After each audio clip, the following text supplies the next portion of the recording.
C'est un chantier colossal, un barrage hydroélectrique plus respectueux de l'environnement, car en très grande partie souterrain. Une prouesse technique à plusieurs centaines de millions d'euros qui, en 2020, permettra de remplacer les 5 barrages actuels sur la Romanche. Une performance qui débute ici, avec la prise d'eau. Alors où est-ce qu'on va là? Donc là, on est dans la prise d'eau du barrage de Gavet et je vais vous emmener au cœur de la montagne. Le chemin qu'emprunte l'eau. Là, on rentre dans la montagne. Là. On rentre dans la montagne, on va faire. Depuis 6 ans, Daniel Pierrat supervise le percement de cette galerie longue de 10 km entre le barrage en amont et la centrale électrique en contrebas.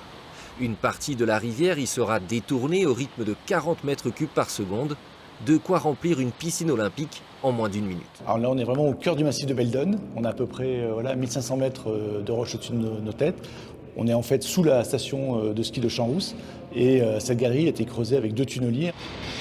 2 tunneliers qui, mètre par mètre, ont creusé pendant 2 ans, 24 heures sur 24 dans une roche très dure, et le tour de force ne s'arrête pas là.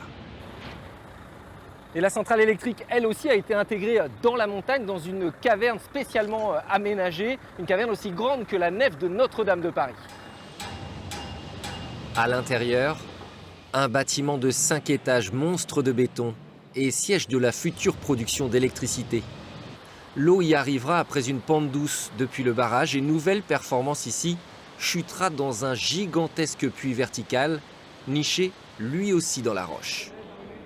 Et nous voici donc 10 km plus loin, au bout de la galerie. L'eau va en fait arriver par ce puits profond de 160 mètres, ce qui va permettre de renforcer le courant et de produire 38% d'électricité en plus. Une seule centrale électrique au lieu des 6 actuelles et des capacités supérieures. Un défi technique rendu possible aussi grâce à ces 2 turbines qui fonctionneront toute l'année. Au final, l'aménagement va produire 560 gigawattheures.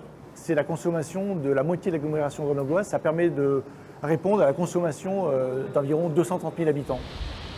Une galerie et une centrale électrique au sein même de la montagne qui enfin remplaceront les installations vieilles parfois de plus d'1 siècle sur et aux abords de la rivière Romanche.